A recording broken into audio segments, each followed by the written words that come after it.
Great. And with that, I'm now excited to welcome and introduce our presenters this afternoon. Stephanie Waite, Director of Product Intelligence from United Healthcare Community Plan of Wisconsin, and Melissa Colsing, the Chief Growth Officer of Reema Health. Reema Health joined as an MHPA Bronze Partner earlier this year and has been a great addition to our membership. Stephanie and Melissa will be presenting today's webinar titled The Art of Trust, Creating Better Health Engagement and Member Relationships That Last. With that, I'll turn things over to Melissa and Stephanie. Wonderful. Thanks, Eric. Okay, so we've teed this up. You've heard a little bit about Stephanie and I, but just to reiterate, I'm Melissa Colsing, Chief Growth Officer at Reema Health. I oversee our sales, implementation, and account management activities. And joining me is my friend, Stephanie Waite. Stephanie, can you introduce yourself? Sure, thank you, Melissa. My name is Stephanie Waite. I am the Director of Product Intelligence at United Healthcare Community Plan in Wisconsin. My team and I facilitate working with our value-added services for our member and producing many of the reports that we share with our vendors. Thank you. Great. So we're here today to talk about trust, why it's important, why we believe it's the foundation for stronger member relationships and better experiences within healthcare. Now, trust is a big word, and there are a number of factors that lead to establishing trust. So we're going to start with some definitions around two words that are critical in establishing trust with members at Reema Health: engagement and shared identity. The standard definition that we often see in healthcare for member engagement is they are answering our calls, completing an assessment, opening a text message. I think it's important that we remember who we're highlighting today. High cost, high needs members who often have a number of barriers to any form of engagement. Things like food insecurity, job insecurity, generational trauma. The list of barriers can be extensive. It's hard to answer a phone call or schedule a PCP appointment when you're experiencing any one of these major challenges. At Reema, we define engagement with a member differently. We define it as a meaningful relationship. That relationship includes communication that's initiated by both the member and Reema throughout the program.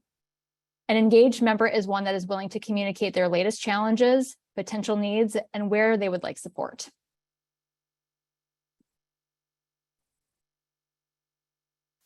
Shared identity is someone who looks like you, who is from your community, and who can relate to some of your life experiences. It's easier to connect with someone when you're able to talk to them about things like shopping at the same grocery store, or a favorite local park, or even a teacher you both had in high school. Humanizing the experience through commonalities can build connection and empathy faster and in a more meaningful way. Okay, so we've done the definition setting around engagement and shared identity. We know that they're crucial to Reema and our approach to building trust. Stephanie, I'd like to turn it over to you to hear more about the problems that we're trying to solve through trust and meaningful relationships. Thank you again, Melissa. So what are the problems that United Healthcare had faced? What is the problem that we were trying to solve for? So despite our best efforts, I know we all have great programs, but the problem is some of our members are not engaged with us. The barrier is likely a behavioral health condition, preventing them from engaging in the system with us. Because of these members have more pressing social needs, they need to take care of these things before they can think about what their health plan wants from them. This isn't a broad engagement. We get right to the problem when we call our members. Using a scalpel, precision versus a broader strokes. Despite all of our best efforts, there are some members that need more from us. At times we feel we can't do anything about it, when we just need to take more of a precise approach.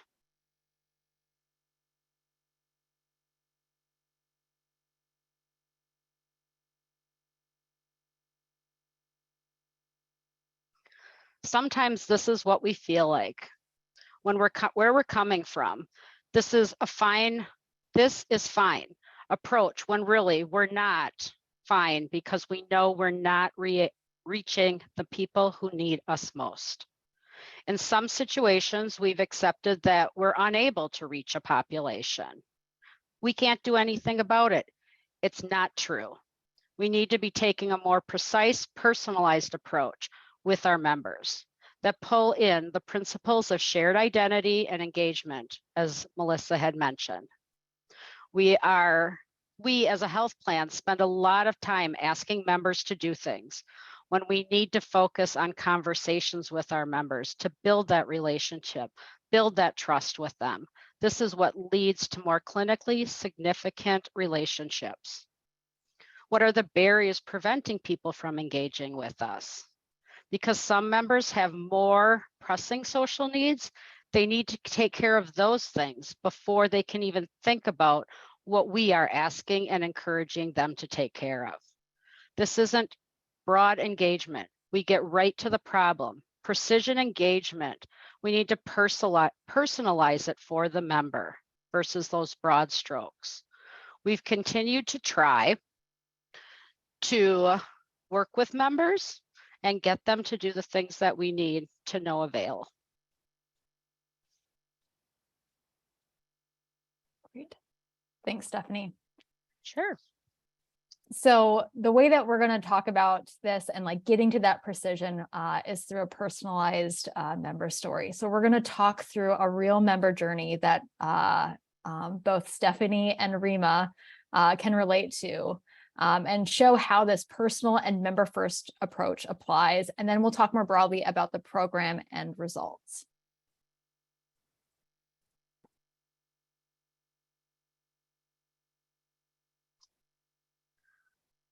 Can we bring up the poll question? I believe this is where we wanted to interpret that poll. And so we'd like to hear from you. What is your biggest member engagement challenge? Getting members to complete assessments, PCP visits, understanding member needs, reaching and connecting with a member, or all of the above?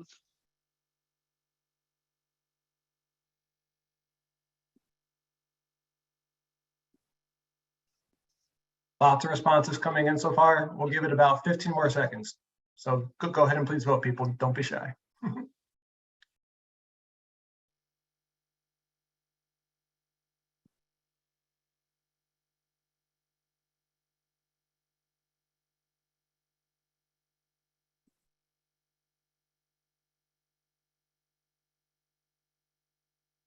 Yes, all of the above. This is what we were thinking at United Healthcare as well, that what do we need to help them? So I want to share Frederick's story, one of the members that Reema has helped us with. Prior to connecting with Reema, Frederick is a 69-year-old gentleman. He had many conditions, arthritis, COPD, hearing loss, pain, anxiety, and many dental issues. He was frequently in the hospital for those conditions, both through the emergency department and through inpatient stays. We were attempting to engage him as a care manager with no success. Frederick had some needs: transportation, loneliness, and housing.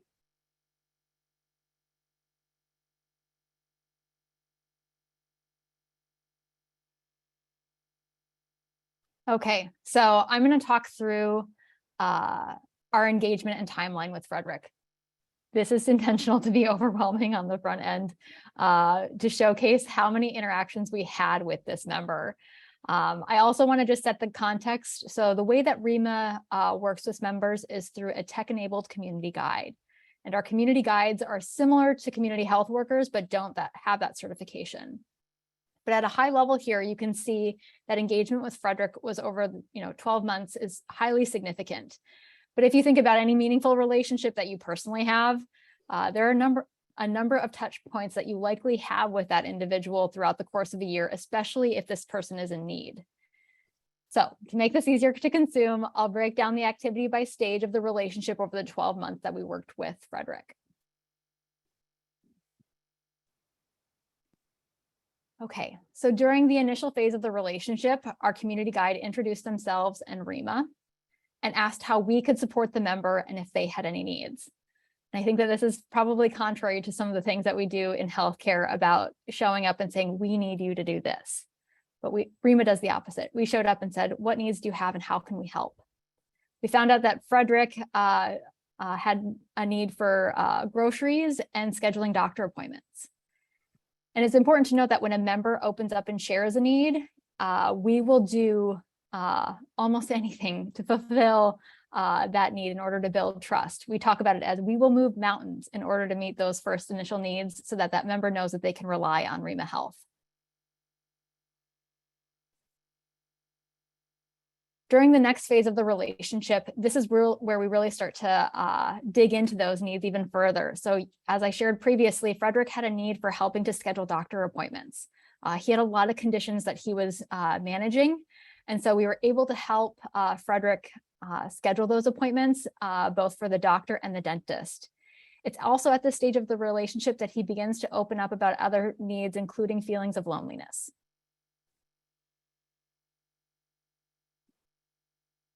During the mid stage of the relationship, we helped Frederick find transportation for over 19 doctor and dentist appointments, including a COVID booster shot. The guide provided transportation to a number of these appointments, and Frederick would often have these feelings of anxiety as he was en route to these appointments, and his guide during the transportation would do breathing exercises with him and also provide words of encouragement. In addition to his scheduled appointments, Frederick had an unexpected hospital visit. He shared this with his guide and they were able to help ensure that his follow-up appointments were scheduled and medications were filled.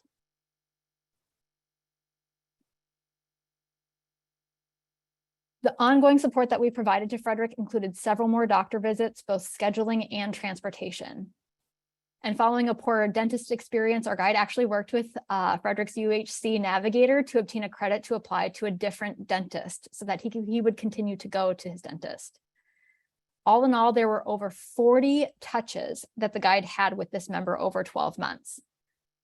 The work that it took to support this member was significant, but it resulted in very meaningful ROI, not only for the plan, but for the member's overall well-being. These can and should be the same. When we share the slides after this presentation, hopefully you all can go through them and see the different interactions and touch points in more detail then too.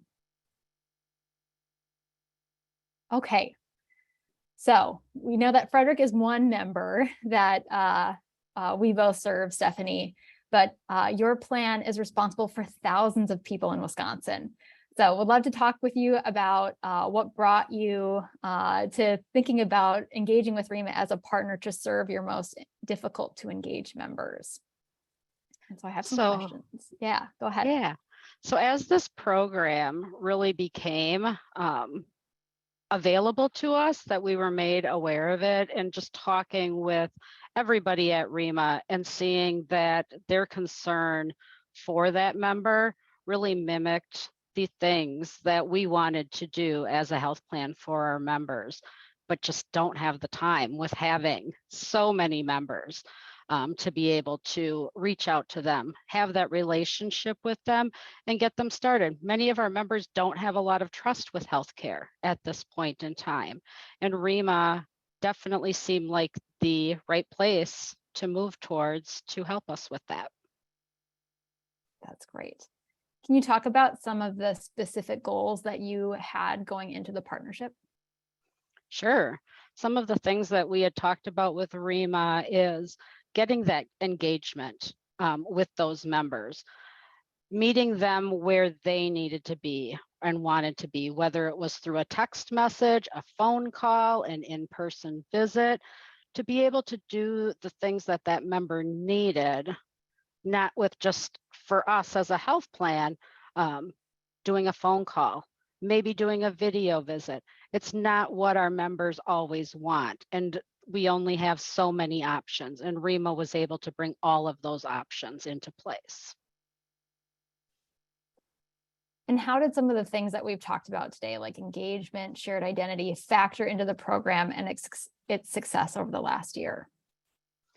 So with looking at our success over the last year, that trust, that shared identity, you can definitely see the big impact, just in the way our members are communicating with Reema as well as with us now. We get calls from our members asking us those different questions. The guides reach out to us with members on the line as well, trying to figure out what they can do and what benefits they do have available to help them with those needs. So definitely getting those members re-engaged with the health plan with that trust that they've already built with Reema, and Reema's helping transfer that trust as well to the health plan and those engaged. It's that relationship first approach that Reema has brought, that we can just see a difference, not just within the dollars, but within the happiness of our members and the health of our members. Absolutely. That's great. Thank you, Stephanie. Is there anything else that you would want to add or share? I mean, I have some questions here, but I'm just curious if you have anything else that you want to communicate. It is really the relationship first. And as I've told Melissa and talked with Melissa about, as sharing some of their stories, as we did with Frederick, that we have with our care managers and with our member advocates at the health plan, that they've put in some of those techniques to talk with our members as well, starting that conversation, sharing those same locations, because our health plan and staff members, advocates, all live in the same area as well and live in Wisconsin, that they can find those common interests and common identities with the members, and it has really helped. That's great. Thank you. Now, I'd like to provide some further information on the impact of the program. And so let's highlight some exciting data. There was an analysis done on Reema's program, and the results show that members who engaged with Reema Health saw a 40% reduction in overall cost of care compared to the previous 12 months. And I know that we probably have a number of cynical people on the line. And so you're thinking, what about the control group? Like, how does this work? The control group saw a 28% reduction in costs of total cost of care. And so Reema's intervention did perform better. We're highlighting here on the screen just where this impact came from, including a 53% reduction in inpatient hospitalization, a 22% reduction in emergency department visits, and a 61% reduction in long-term care costs. There's lots we can explore here. But I will just highlight that this was an incredible partnership, and one that was focused on the highest need, highest cost members, and that those members and that selection process was really driven by Stephanie and her team in that precision engagement approach. I really like those words that you're using, Stephanie, on precision engagement. That's great. So we shared some high level stats here about the program, and it's we've been pushing personalization, and we talked about Frederick. And so Stephanie, I'm curious if you have any information on Frederick that you can share on how these results showed up in his kind of member profile. Absolutely. So prior to engaging with Reema and the Reema guide, Frederick's cost were above $7,500 per member per month. That's how much that we were spending on him over a 12-month period. Now that he's been engaged with Reema for a little over a year, he is down, his costs are down to $1,100 per month. So such a significant increase. But as I said before, it's not just the money that we are concerned with. We look at his past history, and now, before he was not seeing his primary care physician, now he is consistently seeing his primary care doctor for both his well visits and acute needs, as well as his specialty providers with all of those issues and health needs that he did have. He's seeing them on a regular basis and getting that care that he needs. It's been almost a year with no ED visits. As Melissa mentioned, he did have the one, but ED visits, almost a year now. He is managing his health condition with the help of his guide. That gives me goosebumps, just because we talk about this, on a macro level, but to get down and to really showcase and and to feature, a human being whose overall well-being has improved is pretty amazing. So thank you for sharing those details, Stephanie.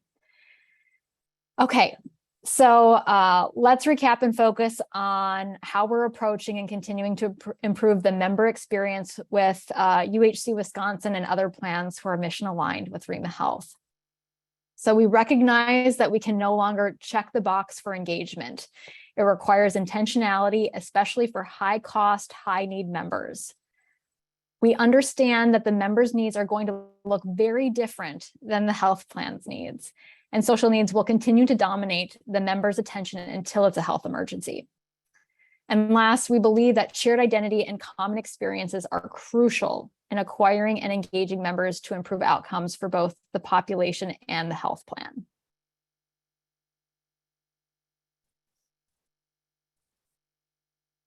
So next, what 3 things can you do to incorporate to help your members and build their member-centric engagement approach? Personalize that journey. Think about each individual member, how they like to communicate, what they're most likely to engage with, and what channel is most effective, whether it's a text, a phone call, or a face-to-face visit. This request is a test and learn mentality and also a data-driven mindset. Focus on the conversations with each member, not just conversion and changing that member's thoughts. Talk with them, get to know them. This takes time. Health engagement may not always be linear, and one of the key reasons this strategy works is because we aren't always focused on the clinical outcomes for the members. We take our time to build that trusting relationship centered in community conversations. Then the conversation follows when we have a better understanding of the real needs and know how to bring those social and health gaps together, present for individual members. This also speaks to the point of health plans are always asking our members to do things for them, but we should flip that narrative on its head. We should be asking what we can do for the members. And outright direct questions aren't always the right path to uncovering unmet needs. Ask about the member's landlord versus asking if they are able to pay their rent. Asking about school lunches for their kids versus asking if they have trouble putting food on the table. Last, prioritize representation. Shared identity plays a pivotal role in how our members will engage with their health plan. Don't underestimate the importance of connection to building trusting relationships between members and their plan. It all takes time.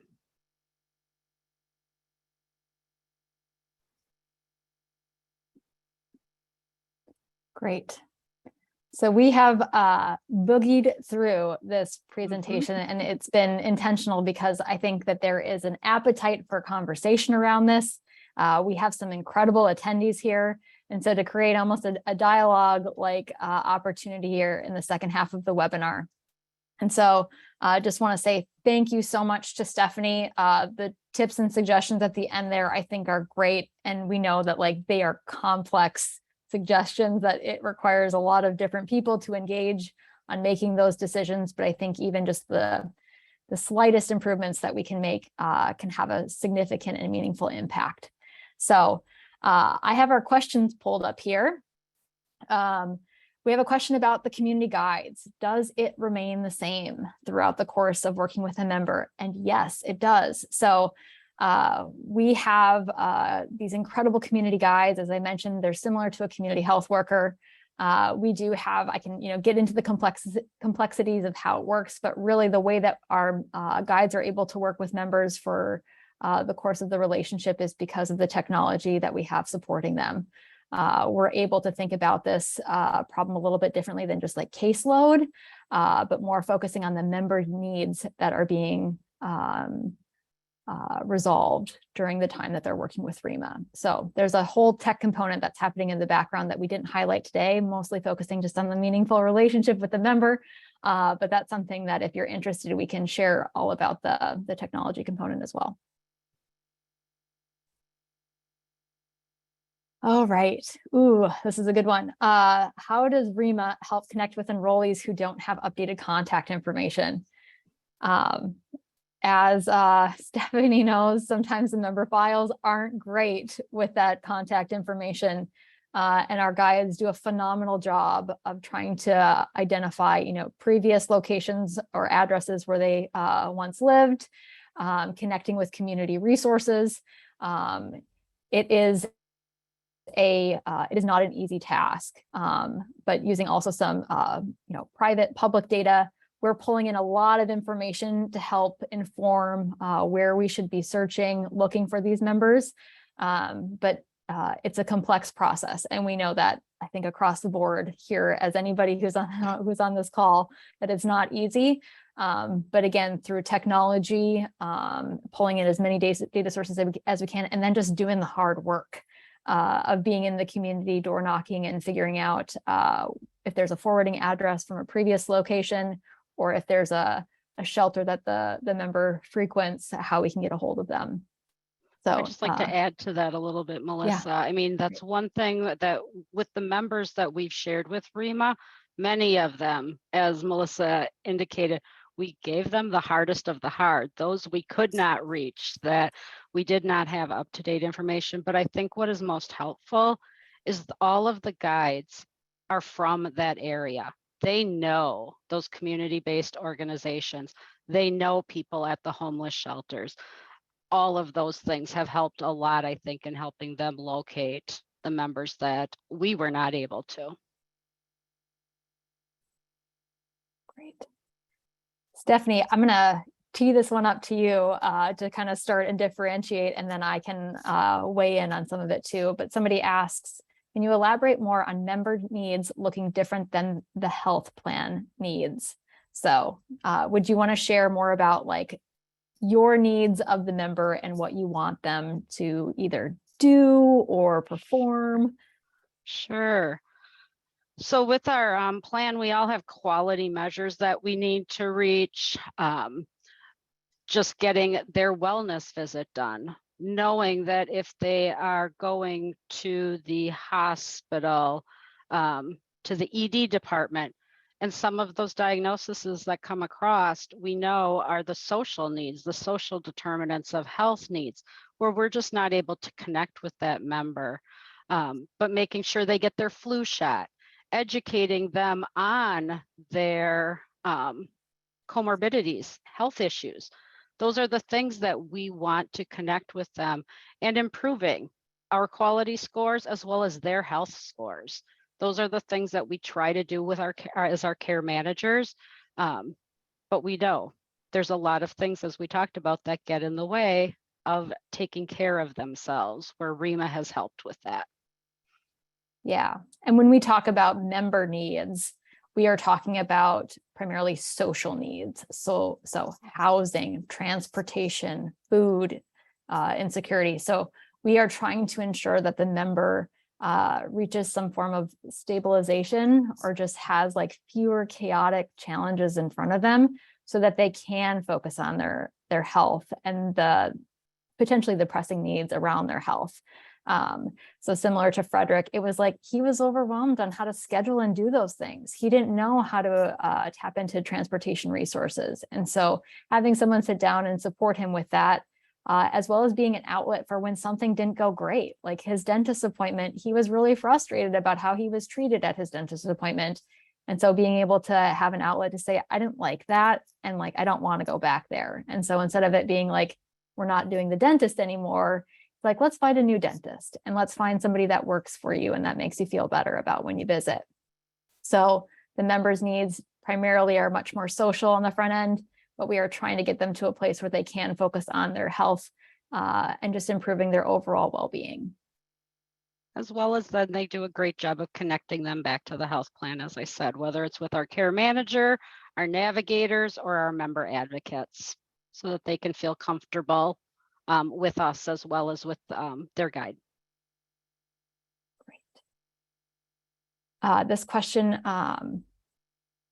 Do guides use a script or an assessment to initially determine the member's needs, or is it mainly just via communication?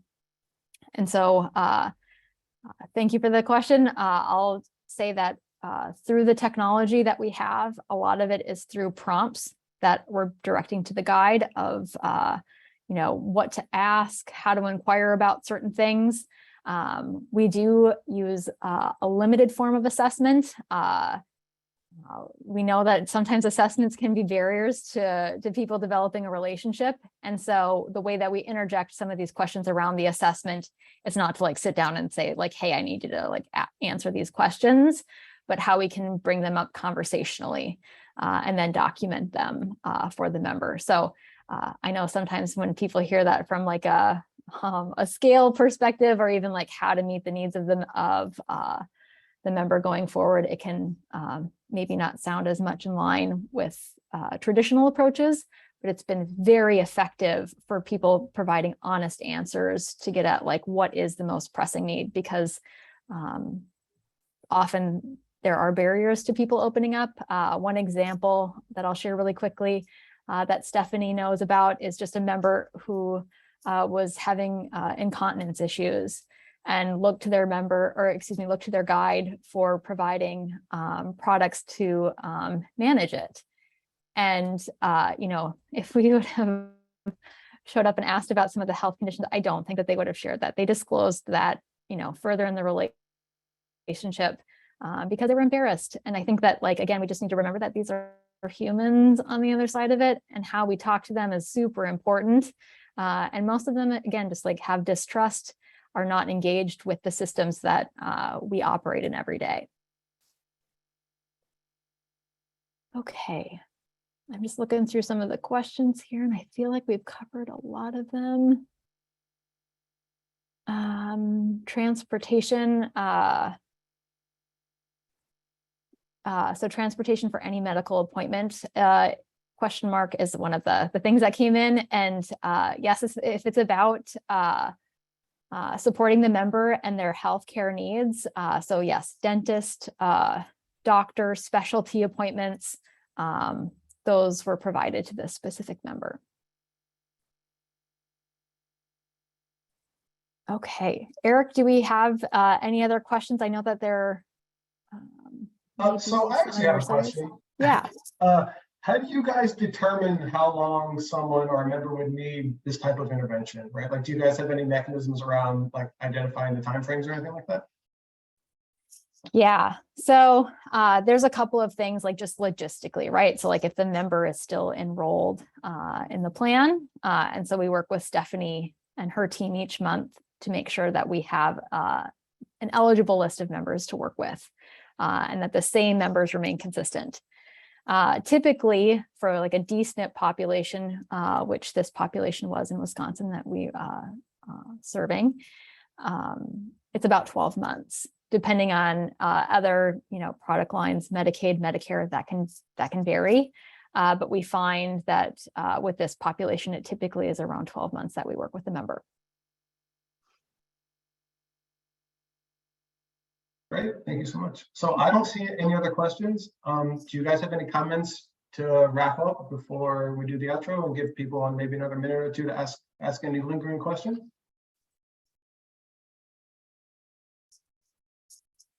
I think on my end, I think, we talked about trust today and the meaningful relationship that we're trying to develop with members. There's lots of ways to do that. I think a lot of them are a pretty heavy lift because it is intentional, it's personalized, it's focused. I would just encourage people to partner and collaborate with people outside of the health plan, just because there's some really cool interventions, and not just Reema Health, but there's a lot of really good work happening in this space because we recognize that the health plans do things super duper well. And we can collaborate with them to improve, members who are specifically unable to reach. We can do a lot for them. So I'll just end with that.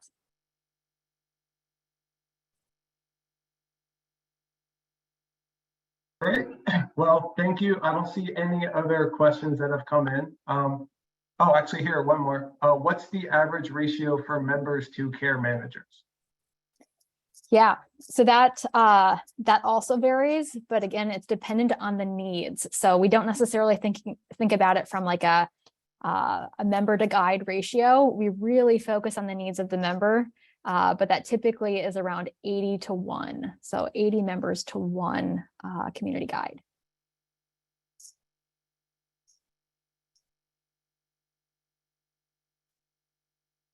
Yes, and we will be sending out a copy of the slides, and there are a number of case studies that we have on our website too that showcases this work and how we engage members. So we're a resource. Reach out. Happy to share more information.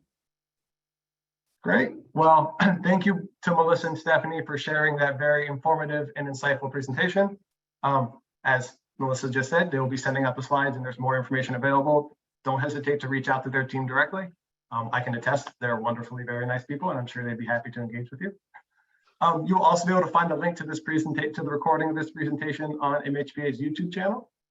So thank you again to Melissa, Stephanie, and the entire Reema Health team for participating in the webinar today and sharing their expertise and leadership on the important issue of health engagement and member relationships. They've been a great partner at MHPA, and we appreciate their support. And finally, thank you to all your attendees for joining us today. We hope you found today's webinar insightful and valuable, and I hope everyone has a great afternoon. Thanks, everybody. Great. Thank you. Thank you.